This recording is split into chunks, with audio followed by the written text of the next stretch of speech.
നമ്മൾ ഇന്നിവിടെ ബീട്രൂട്ട് മെഴുക്കുവരട്ടിയാണ് ഉണ്ടാക്കുന്നത്. ഇതിലേക്കുള്ള ചേരുവകൾ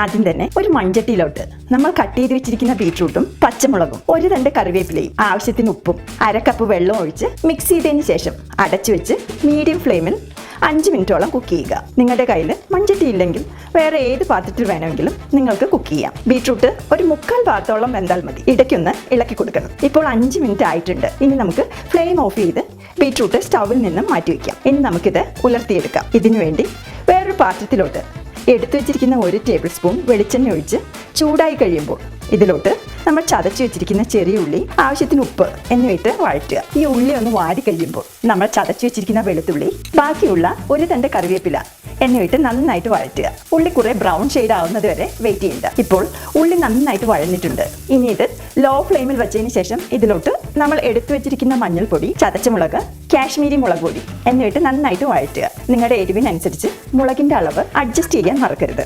ഇനി ഇതിലോട്ട് നമ്മൾ വേവിച്ച് വെച്ചിരിക്കുന്ന ബീട്രൂട്ട് ഇട്ട് ഇതുപോലെ 3 മിനിറ്റോളം മീഡിയം ടു ലോ ഫ്ലെയിമിൽ വെച്ച് വഴറ്റിയെടുക്കുക. കൈയെടുക്കാതെ ഇതുപോലെ വഴറ്റിക്കൊണ്ടിരിക്കണം. ഇപ്പോൾ മസാല എല്ലാം ബീട്രൂട്ടിൽ നന്നായിട്ട് കോട്ട് ചെയ്തിട്ടുണ്ട്. ഇനി നമുക്ക് ഫ്ലെയിം ഓഫ് ചെയ്യാം. അടിപൊളി ബീട്രൂട്ട് മെഴുക്കുവരട്ടി റെഡി ആയിട്ടുണ്ട്.